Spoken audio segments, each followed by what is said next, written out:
सो PCOS, PCOD आज की एक बहुत ही कॉमन प्रॉब्लम है। बहुत सारे लोगों के ऐसे मिथ है कि PCOD को हम जो है जड़ से ख़त्म नहीं कर सकते हैं। तो मैं आज के इस वीडियो में आपके मिथ को क्लियर करने वाली हूँ with complete information about the PCOS and PCOD। उससे पहले हम एक डेटा जान लेते हैं कि PCOS एंड PCOD का जो है प्रेवलेंस क्या है इंडिया में एंड वर्ल्ड वाइड। तो अगर मैं वर्ल्ड वाइड की बात करूँ तो 6 से 13% PCOS के केसेस जो है वर्ल्ड वाइड देखे जा रहे हैं। 70% केसेस ऐसे हैं जिसमें जो फीमेल है वो अनडायग्नोस्ड हैं या उन्हें पता ही नहीं है कि उन्हें PCOS या PCOD है। तो ये भी एक डेटा है। साथ ही अगर मैं इंडिया की बात करूं तो यंग जो गर्ल्स हैं उनमें से लगभग हर 5 में से एक गर्ल को जो है PCOS या PCOD की शिकायत है। तो ये हमारी एक डेटा है जो कि बहुत सारी इन्फॉर्मेशन के थ्रू मैंने कलेक्ट किया है। एंड इसके साथ ही अब जानते हैं कि PCOS एंड PCOD मेनली होता क्या है, क्योंकि दोनों ही जो है सुनने में तो अलग अलग लग रहे हैं, लेकिन क्या ये दोनों सेम हैं या अलग हैं। तो सबसे पहले तो जानते हैं कि PCOD एंड PCOS क्या है, यानी किस तरीके से हमारे हेल्थ को जो है इम्पैक्ट करता है, इनसे प्रॉब्लम क्या होती है अगर हम इन्हें टाइम से क्योर ना करें। तो इनके साथ में हमें प्रिकॉशंस क्या लेना होता है, साथ में हम इनमें डाइट, अपनी लाइफस्टाइल, अपने एक्सरसाइजेस कैसे रखें ताकि हम इन्हें जो है टाइम से क्योर कर पाएँ। तो सबसे बड़ा मिथ तो जो है कि PCOS एंड PCOD जो है वो ज़िंदगी भर चलने वाली प्रॉब्लम है। मैं ये आपको बता दूँ कि PCOS एंड PCOD जो है एक ऐसी कंडीशन है जो ज़िंदगी भर नहीं चलेगी या ज़िंदगी भर आपको मेडिसिन नहीं खाना पड़ेगा अगर आप कुछ बातों का ध्यान रख लें तो सबसे पहले तो जानते हैं PCOD एंड PCOS क्या होता है। तो दोस्तों PCOD एंड PCOS जो होता है वो आपकी एक ऐसी मेडिकल कंडीशंस हैं जिनमें कि आपके जो हार्मोन होते हैं वो कहीं ना कहीं इम्बैलेंस हो जाते हैं, खास करके जो फीमेल हार्मोन होते हैं बॉडी में। एंड PCOD में जो है PCOD को हम क्या कहते हैं, PCOD को हम बोलते हैं polycystic ovarian disease and PCOS को हम बोलते हैं पॉलीसिस्टिक ओवेरियन सिंड्रोम। इनमें क्या होता है कि बॉडी में जो है ओवरी के अंदर छोटी छोटी जो है पानी वाले सिस्ट बन जाती हैं, जिसके कारण से बहुत सारी कॉम्प्लिकेशंस आती हैं ओवरी से रिलेटेड। इसमें आपको फर्टिलिटी से रिलेटेड प्रॉब्लम आ सकती है। साथ ही जो है आपको इसमें चैलेंजेस आएंगे, जैसे कि एंड्रोजन हार्मोन होता है जो कि मेल हार्मोन होता है, वो भी बॉडी में जो है बढ़ जाता है। तो अब हम डिटेल में जानते हैं। ये तो मैंने आपको बताया कि PCOD एंड PCOS क्या होता है, तो ये दोनों सिमिलर ही हैं। एंड अब जानते हैं कि PCOD एंड PCOS के सिम्टम्स क्या हैं, जिसको कि हम कैसे पहचानेंगे कि किसी फीमेल को जो है PCOS है या PCOD है, कैसे हमें पता चलता है। तो hi, this is me dietitian Khushboo and आज के इस वीडियो में हम डिटेल में बात करेंगे PCOS एंड PCOD के सिम्टम्स के बारे में, उनके क्या क्या हमें डायग्नोस क्या क्या होता है, उसे हम कैसे ट्रीट कर सकते हैं through the medication, through the diet, and इसके साथ में क्या क्या हमें प्रिकॉशंस लेना चाहिए। तो सबसे पहले तो हम सिम्टम्स की बात करते हैं। तो अगर किसी फीमेल को PCOS या PCOD होता है तो सबसे पहली चीज़ तो है बॉडी पे है जो है अनवांटेड हेयर ग्रोथ होना। तो अगर ये एंड्रोजन हार्मोन की वजह से होता है तो ये भी आपके साथ में देखने को मिलता है। साथ ही साथ जो है पीरियड का इरेगुलर होना, पीरियड रुक रुक के आना, पीरियड का डिले होना, पीरियड का फ्लो कम होना। एंड साथ में देखा गया है कि इससे रिलेटेड और क्या चीज़ें होती हैं, जैसे कि वेट का गेन होना, बिना वजह वेट गेन होगा, स्ट्रेस ज़्यादा होना, बिना वजह इमोशनली जो है आपका बहुत वीक फील करना, इसमें ये भी देखा गया है। तो इमोशनली वीक फील करने में आपको क्या होगा कि बार बार आपको रोने का मन करेगा, गुस्सा आएगा, एंगर बहुत ज़्यादा आता है। इसके साथ आपको इनफर्टिलिटी, अगर कोई भी जो कपल हैं उसमें फीमेल जो है अगर वो कंसीविंग का प्लान कर रही हैं तो कंसीविंग होने में प्रॉब्लम होगी। तो इनफर्टिलिटी जो है ये भी इसका एक सिम्टम्स है। तो ये जितनी भी मैंने आपको चीज़ें बताई हैं वो PCOS एंड PCOD के सिम्टम्स हैं। अगर हम इसे कैसे क्योर कर सकते हैं, क्या इसके डायग्नोसिस होते हैं, वो भी हम जानते हैं। तो डायग्नोसिस में सबसे पहले तो आपको डॉक्टर्स जो हैं, जैसे अगर आपको ये सिम्टम्स आपकी बॉडी में आते हैं तो आपको तुरंत किसी न किसी गायनिकोलॉजिकल डॉक्टर्स को जो है कंसल्ट करना चाहिए, जो आपको बताएं कि इनके ट्रीटमेंट किस तरीके से होते हैं। तो सबसे पहले तो वो आपकी कुछ ट्रीटमेंट वगैरह, आपकी कुछ ब्लड टेस्ट हैं या कुछ स्कैन है, जैसे कि अल्ट्रासाउंड स्कैन। इसके साथ में आपके हार्मोनल टेस्ट होते हैं जिसमें कि testosterone, androgen hormone, LH, FSH, इनके लेवल को बॉडी में देखा जाता है through the blood test.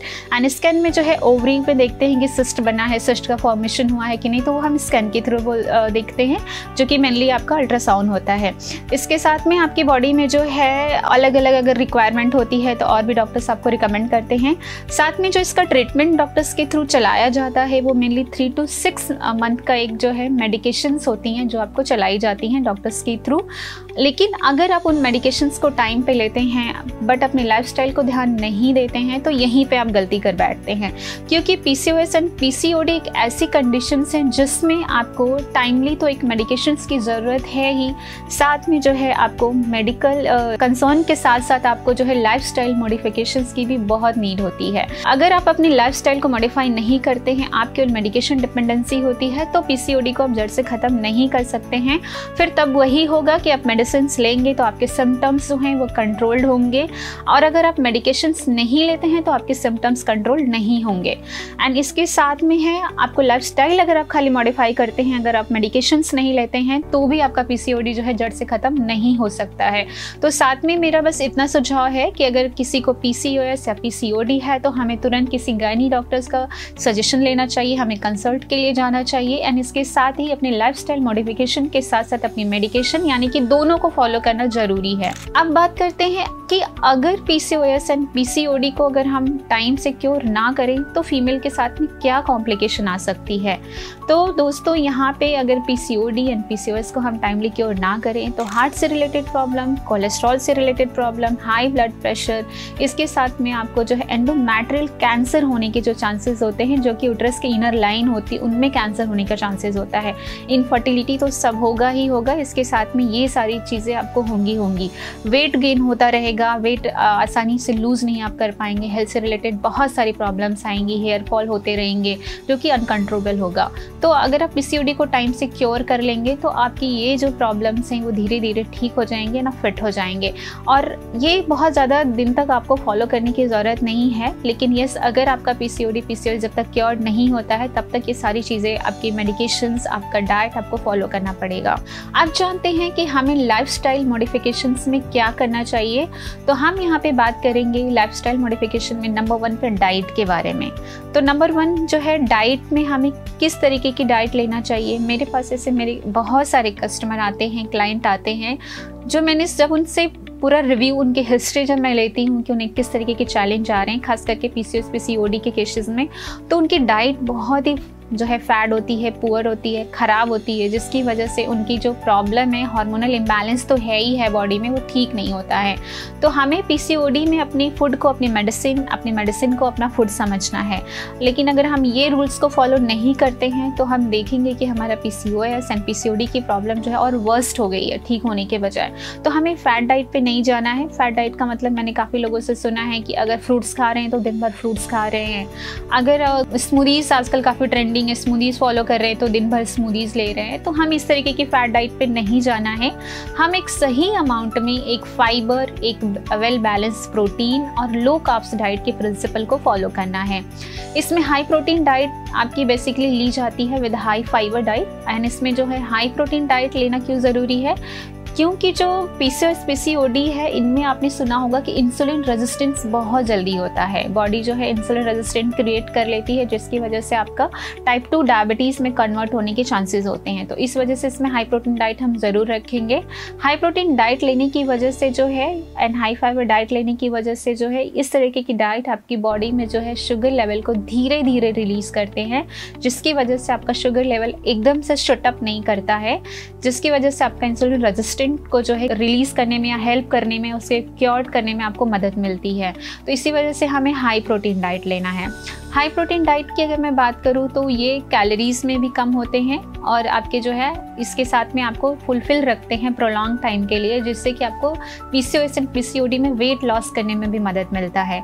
High fibre diet भी आपको फुलफिल रखेगा, जिससे कि आपको कॉन्स्टिपेशन रिलेटेड इश्यूज़ ये सब नहीं आएंगे, तो ये भी आपके मेटाबॉलिक रेट को बूस्ट करते रहेंगे। साथ ही हम किस तरीके की प्रोटीन की डाइट की मैं बात यहाँ पे कर रही हूँ, तो जिसमें आपको अपनी दिन की शुरुआत किसी न किसी, जैसे अगर आप वेजिटेरियन हैं तो आप चीला है जो ओट्स का चीला खा सकते हैं, बेसन के चीले, मूंग के चीले आप खा सकते हैं। जनरली मैंने देखा है कि बहुत सारे लोग जो है इसमें आपका पोहा लेते हैं, दिन की शुरुआत करते हैं। पोहा भी ठीक है, लेकिन वो आपका प्रोटीन रिच नहीं है, उनमें कहीं ना कहीं कार्ब्स बहुत ज़्यादा है।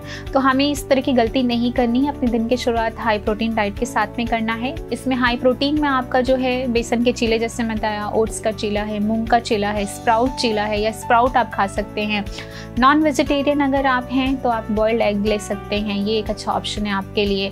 इसके साथ में आप चिकन, फिश, ये सारी चीज़ें अपने डाइट में यूज़ कर सकते हैं जो कि हाई प्रोटीन होता है। इसके साथ में इसमें नट्स लेना बहुत इंपॉर्टेंट होता है। नट्स क्यों लेना इंपॉर्टेंट है? नट्स में मेनली ओमेगा 3 होता है। ओमेगा 3 जो है आपकी फर्टिलिटी को जो है बैलेंस करने में, इम्प्रूव करने में आपकी मदद करता है, क्योंकि ओमेगा 3 जो है आपके वॉलनट में होता है। तो अपने डाइट में जो है वॉलनट यानी कि अखरोट आप यूज़ कर सकते हैं। फ्लैक्स सीड्स में बहुत अच्छे अमाउंट में आपका ओमेगा 3 होता है, वो आप यूज़ कर सकते हैं। इसके साथ में आप ऐसे चीज़ों को यूज़ करेंगे, ऐसे मिनरल्स को अपनी डाइट में जिसमें मैग्नीशियम एंड जिंक बहुत अच्छा हो। तो वैसे जो वाले आप ड्राई नट्स को अपनी इसमें रूटीन में यूज़ करिए, जिसमें आपका हो सकता है आप बनाना खा सकते हैं। बनाना में भी बहुत अच्छी मात्रा में मैग्नीशियम होता है, आप वो ले सकते हैं। इसके साथ में आपके नट्स में भी होता है, वो आप ले सकते हैं। एंड ये आपकी बॉडी को जो है, ग्रीन लेफी वेजिटेबल्स हैं, ये सारी चीज़ें आपकी बॉडी को हेल्प करती हैं मैग्नीशियम एंड जिंक को फुलफिल करने में। इसके साथ में ये आपकी फर्टिलिटी को भी इम्प्रूव करेगा। तो इस वजह से हमें magnesium and zinc rich diet ज़रूर लेना है। तो ये तो हो गई हमारी डाइटरी मॉडिफिकेशंस के, और साथ में मैंने फाइबर आपको बताया ही है। तो फाइबर भी आप अच्छे अमाउंट में लेंगे, जिससे कि आपको प्रोलॉन्ग टाइम के लिए फुलफिल हो और बार बार आपको बिंज ईटिंग ना हो, जिसकी वजह से वेट गेन ना हो या फिर बॉडी में जो है इंसुलिन रेजिस्टेंट ना हो।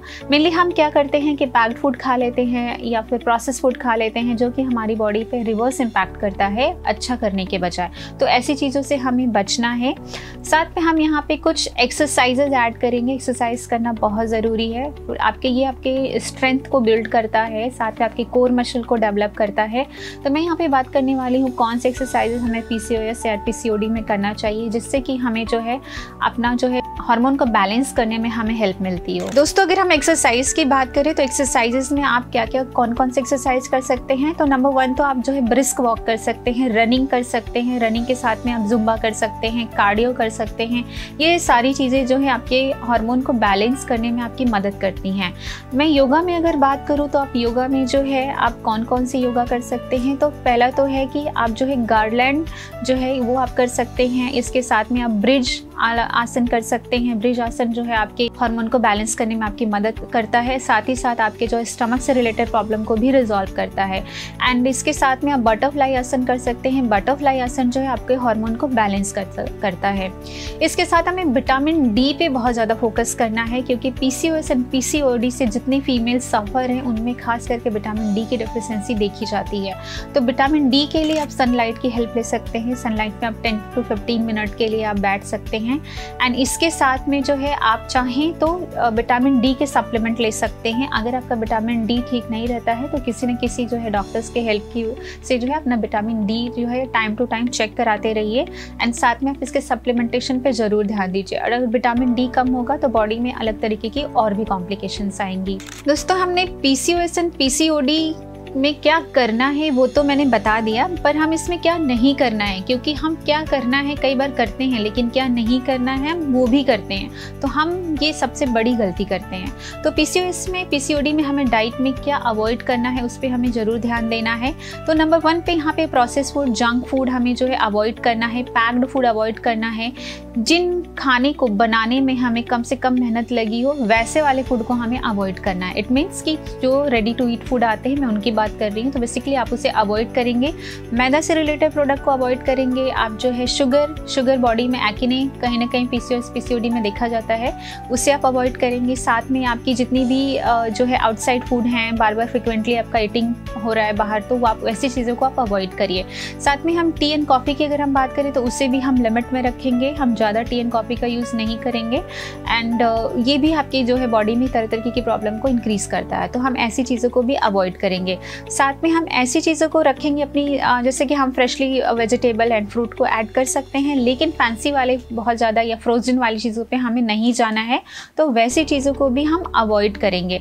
साथ ही साथ हमें ऐसे ध्यान रखना है कि जो भी हम अगर वर्किंग हैं, हम अपना लंच कैरी करते हैं या घर पे रहते हैं, तो अगर हम फूड को किसी प्लास्टिक कंटेनर में यूज़ कर रहे हैं तो हम वैसी चीज़ों को ना यूज़ करें, क्योंकि जो ये प्लास्टिक कंटेनर होते हैं या फूड जो हम इसमें स्टोर करते हैं, तो ये फूड जो है प्लास्टिक के कांटेक्ट में आने की वजह से ये जीरो एस्ट्रोजन नाम का एक केमिकल बनाता है जो कि इनफर्टिलिटी को लीड करता है।